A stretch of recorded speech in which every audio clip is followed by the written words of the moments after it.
Aku. Jensen melirik ke arah orang-orang tersebut. Mereka berjumlah sekitar 70 hingga 80 orang. Ditambah, kekuatan mereka juga tidaklah lemah. Tampaknya keluarga Vindes masih memiliki sedikit kepercayaan diri. Beraninya menyentuh Nona. Kamu harus mati. Pria itu mengamuk, lalu merobek pakaiannya.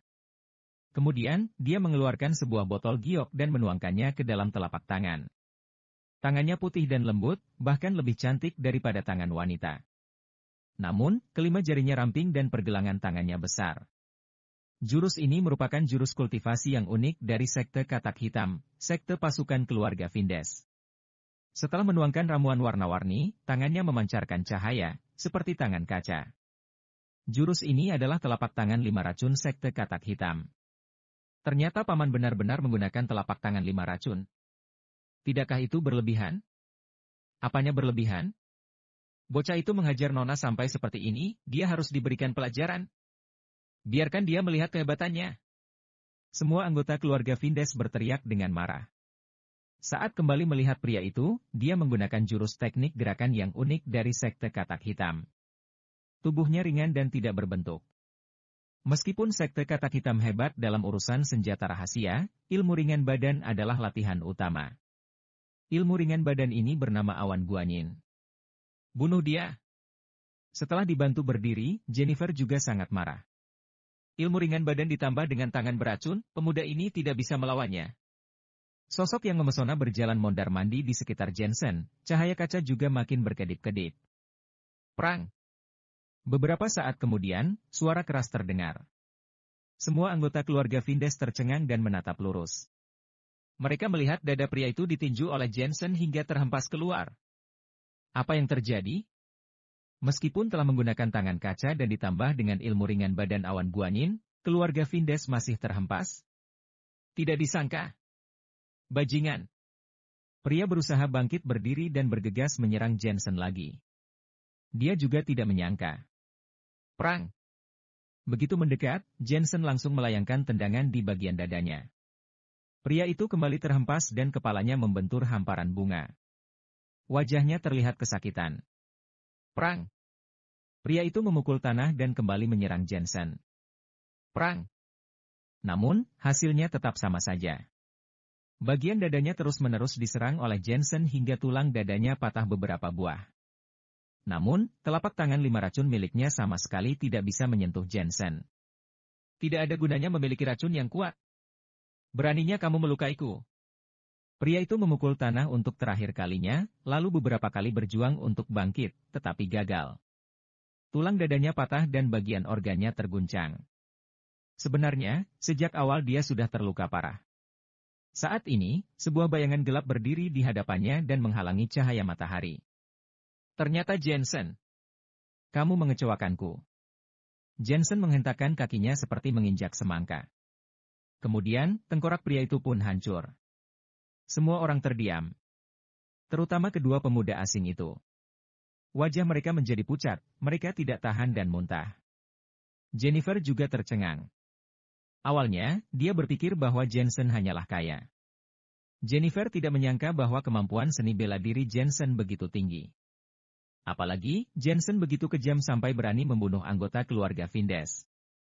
Mati, paman sudah mati.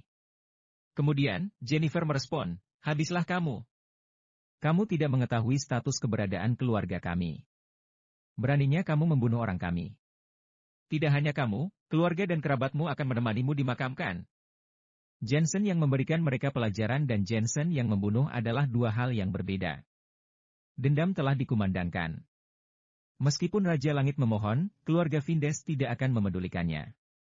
Lebih dari 70 orang mengepung Jensen. Yang mereka pelajari adalah jurus andalan keluarga Vindes.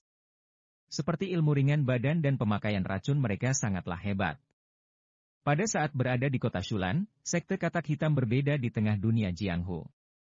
Bahkan orang yang memiliki ilmu tinggi pun tidak berani memprovokasi mereka.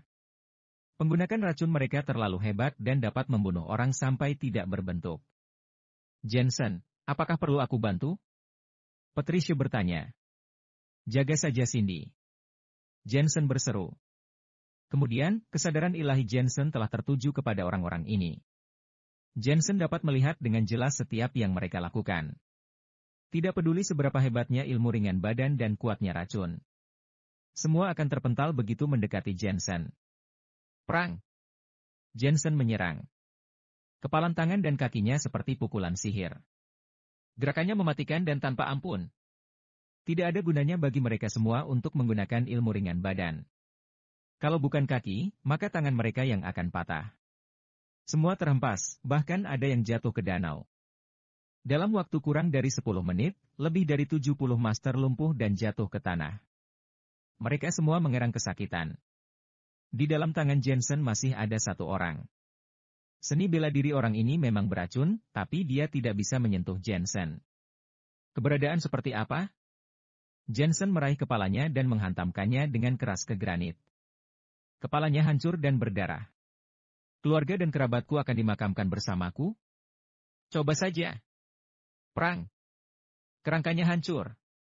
Aku akan mati? Ajari aku bagaimana menulis kata kematian. Perang.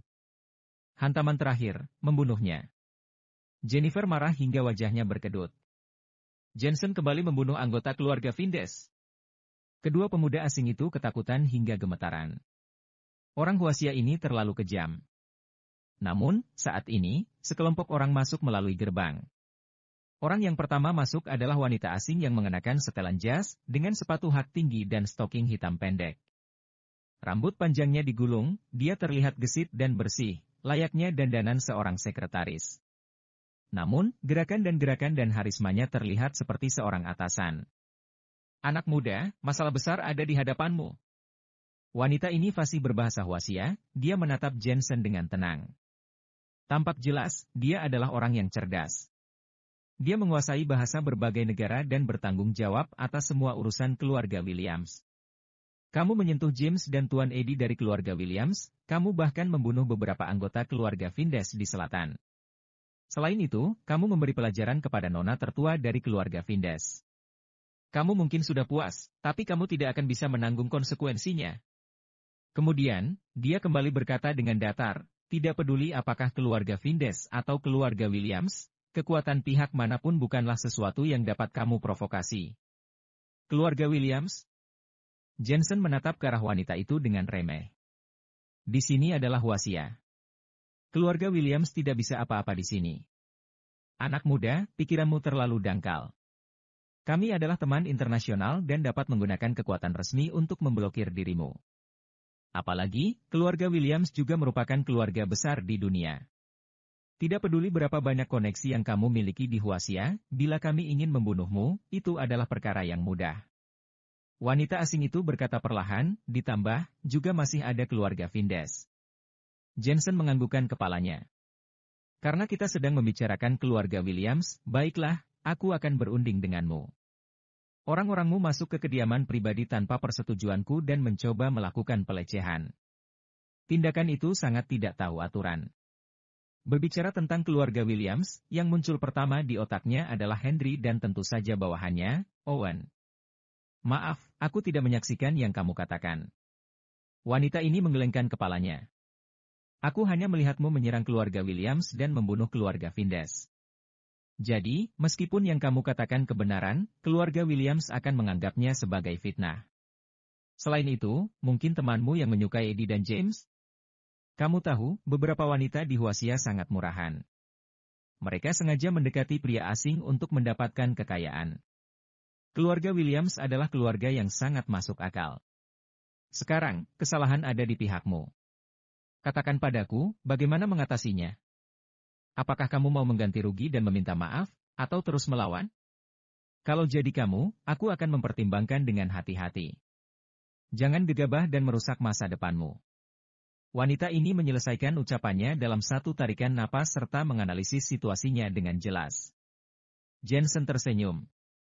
Tidak masuk akal? Kalau mereka bukanlah keluarga Williams, sekarang Jensen tidak perlu repot-repot omong kosong. Aku sudah bilang, keluarga Williams adalah keluarga yang sangat masuk akal. Wanita itu pun ikut tertawa. Bibi Haley, untuk apa omong kosong dengannya? Jennifer dibantu berdiri. Dia hanya punya uang, dia bukanlah apa-apa. Maksudmu, selain uang, bila aku memiliki kekuasaan, maka kamu bersedia menyelesaikan masalah. Jensen lanjut tersenyum. Maaf, tidak bisa. Jennifer menggelengkan kepalanya dengan dingin. Terlepas dari apakah kamu memiliki kekuasaan atau tidak, harga diri keluarga Vindes tidak bisa diinjak. Orang-orangku tidak boleh mati sia-sia. Tidak perlu membujuk ataupun membahas koneksi. Sejak awal aku sudah mengatakan, untuk masalah hari ini, walaupun Raja Langit datang, aku tidak akan mengampunimu. Yang dikatakannya benar. Mungkin kamu tidak terima, tapi selatan adalah wilayah kekuasaan keluarga Vindes dan Williams. Wanita yang bernama Haley ikut menimpali, lebih baik kamu mempertimbangkan yang aku katakan sebelumnya. Mereka berdua saling menimpali satu sama lain. Mereka seperti angsa putih yang menunggu Jensen menundukkan kepala. Namun, mereka memang berhak melakukan itu. Yang satu adalah tuan tanah di selatan, sedangkan yang satu lagi adalah keluarga besar di dunia. Mereka sangat besar sampai tidak tertarik mendengarkan asal-usul Jensen. Kalian, sudah gila. Saat ini, Patricia tidak bisa menahan diri, lalu berbicara. Kedua kekuatan mereka sangat ganas, tetapi tampaknya mereka tidak tahu bahwa mereka bertiga lebih ganas. Dua berasal dari keluarga bangsawan, dan yang satu adalah pemimpin aliansi seni bela diri. Aku telah menunggu orang-orangmu datang. Alhasil, yang ditunggu datang juga, tetapi kalian tidak masuk akal. Jensen juga berkata, meskipun aku tidak berniat berunding denganmu, yang membuatku terkejut adalah kamu bahkan lebih tidak masuk akal daripada aku. Kalau begitu, aku bersikap lebih tidak masuk akal daripada dirimu. Begitu selesai mengucapkan kalimat terakhir, Jensen pun hilang. Prang, prang, prang. Suara nyaring terdengar. Kemudian, dua orang yang memegang Jennifer terjatuh ke atas lantai. Semua tulang dan organ tubuhnya dipatahkan oleh Jensen. Jensen muncul di samping Jennifer dan telapak tangannya mendarat di leher wanita ini. Jennifer tercengang, tapi tidak lama kemudian, dia kembali tertawa dan tampak acuh tak acuh. Ah, sampai sekarang kamu masih tidak mengerti status keberadaan keluarga Williams dan keluarga Vindes di selatan. Haley juga tampak acuh tak acuh. Kamu sangat impulsif, apakah itu berguna? Pada akhirnya, kamu patuh dan membiarkan Nona Jennifer pergi. Anak muda, mundurlah selagi masih ada jalan. Tidak ada gunanya menakuti kami. Benar, tidak ada gunanya. Kalau hebat, bunuh saja aku. Jennifer mengangkat kedua bahunya. Trak. Tangan yang mendarat di leher Jennifer pun mengerahkan tenaga. Leher Jennifer patah, pupilnya dan mulutnya terbuka lebar, seolah masih ingin mengatakan sesuatu. Namun, dia telah mati. Hanya saja, sebelum meninggal, matanya tertuju kepada Jensen. Tidak disangka. Jensen benar-benar membunuh Jennifer di selatan. Ini. Semua orang terkejut. Kedua pemuda asing maupun yang lainnya, mereka semua terasa seperti disambar petir. Tidak ada yang menyangka, pemuda ini memberikan pelajaran kepada keluarga Williams dan bahkan Jennifer pun tidak dilepaskan. Masalah ini sangat besar, keluarga Vindes pasti akan mengamuk. Astaga! Haley memegang kepalanya. Dia yang begitu pintar pun tidak menyangka akan terjadi hal seperti ini. Sungguh di luar dugaan. Haley tidak tahu apakah Jensen bodoh atau terlalu percaya diri. Namun, memiliki kepercayaan diri juga tidak ada gunanya. Di sini adalah selatan. Kamu telah membuat masalah besar. Tidak ada yang bisa menyelamatkanmu. Haley menunjuk Jensen. Jensen terlihat acuh tak acuh. Wanita yang mengenakan pakaian kuno ini berkomplot dan membuat keonaran di istana Pangeran Lilong. Dia juga memerintahkan anak buahnya untuk membunuh Jensen yang merupakan pemain di dunia Jianghu. Sejak awal, Jensen tidak menyentuhnya. Hal itu sudah menunjukkan belas kasih Jensen. Jensen adalah orang dunia Jianghu. Jadi, dia akan menggunakan aturan dunia Jianghu. Aku akan memberitahu keluarga Vindes untuk menjemput mayat Jennifer. Kamu membunuh Nona Jennifer dengan kasar, keluarga Vindes tidak akan lapor polisi, tapi mereka akan membereskanmu dengan menggunakan aturan mereka. Kalau sekarang kamu berlutut dan memegang kepalamu, mungkin kamu masih bisa hidup. Haley menelepon sambil bicara. Jensen tidak bergeming. Ingin berunding dengannya sekarang? Kemana saja sejak awal? Di sisi lain, di atap sana, pria tua masih mengobrol dengan pria paruh baya. Tiba-tiba, sebuah panggilan telepon datang. Setelah mendengarnya, wajah pria tua langsung berubah drastis. Tuan, apa yang terjadi? Pria parubaya melihat ada yang tidak beres. Cucu perempuanku terbunuh. Suara pria tua bercampur dengan amarah yang kuat. Dia segera membawa orang dan bergegas pergi ke istana. Pria parubaya melotot. Bagaimana ini bisa terjadi? Sebelumnya, dia pernah meramal nyawa Jennifer. 3 bintang bersinar terang. Selama dia tidak melakukan kejahatan besar, hidupnya akan menanjak, dia akan menikmati semua kemegahan dan kekayaan. Sekarang dia dibunuh, apakah dia telah melakukan kejahatan besar? Cangkang kura-kura muncul di tangannya. Kemudian, dia bergumam tanpa suara, lalu mengeluarkan 9 koin tembaga dari cangkang kura-kura. Pertanda buruk? Pria parubaya itu tersentak dan tidak percaya. Akhirnya, dia mencoba lagi dan hasilnya sama saja. Bagaimana ini bisa terjadi? Pria parubaya kembali menghitung heksagram keluarga Vindes. Sambil melihat heksagram, pria parubaya bergumam, 6 heksagram air dan berasal dari utara. 3 trigram, 3 trigram yang dan 4 trigram yin, keduanya trigram dinamis ini adalah ramalan harimau putih, dan harimau putih adalah pembunuh utama. Keluarga Vindes akan mengalami bencana berdarah. Satu-satunya cara untuk mengatasinya adalah dengan memasukkan 1 atau 6, yang berarti pergi ke utara. Dia termenung di tempat. Dulu, dia menghitung heksagram untuk keluarga Vindes. Setelah itu, keluarga Vindes bekerja sama dengan keluarga Williams dan semua berjalan dengan baik. Sumber keuangan mengalir masuk dan keadaan keluarga makin baik. Namun, sekarang ramalan telah berubah. Melihat orang-orang keluarga Vindes, mereka semua bergegas ke istana dengan berapi-api. Beberapa orang yang dekat dari sana, sudah bergegas memasuki istana. Nona Heli, apa yang terjadi? Seorang pria parubaya yang mengenakan jubah hitam datang paling cepat. Dia adalah penatua keluarga Vindes. Heli menunjuk Jensen dan menceritakan apa yang telah terjadi. Setelah selesai, Heli berkata dengan dingin, bodoh. Habislah kamu. Sekarang, apakah kamu sudah menyesali perbuatanmu yang gegabah tadi? Kamu seharusnya tidak membunuh Nona Jennifer. Kamu membunuh Jennifer. Pria parubaya berjubah hitam itu sangat marah. Begitu tangan kanan dilambaikan, sejumlah besar anak panah ditembakkan. Panah unik ini adalah panah bunga terbang milik sekte katak hitam. Yang barusan ini tidak ada apa-apanya. Setelah menggunakan anak panah, pria parubaya itu kembali mengangkat kedua tangannya dan melemparkan pasir beracun dalam jumlah besar. Pasir ini adalah senjata pembunuh sekte katak hitam. Asalkan terkena sebutir saja pasir beracun, dewa pun tidak dapat disembuhkan di dunia.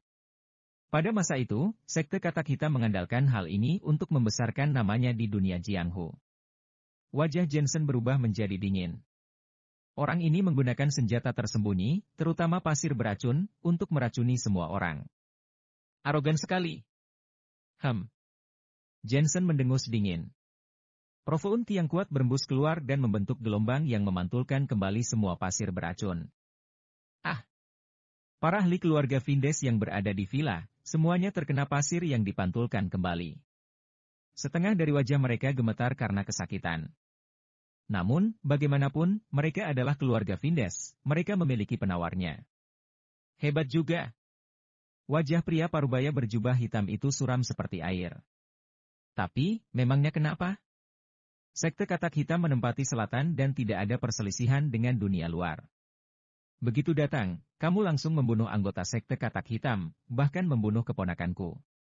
Meskipun pemimpin aliansi seni bela diri berada di belakangmu, aku juga akan menuntut keadilan. Setelah berbicara, pria itu mengeluarkan sebuah tabung hitam yang berisi cairan dari lengannya, lalu menyemprotkannya ke arah Jensen. Air mata Guanyin dapat menghancurkan energi ki ahli seni bela diri. Begitu air mata Guanyin diteteskan, tak ada makhluk yang tak menderita.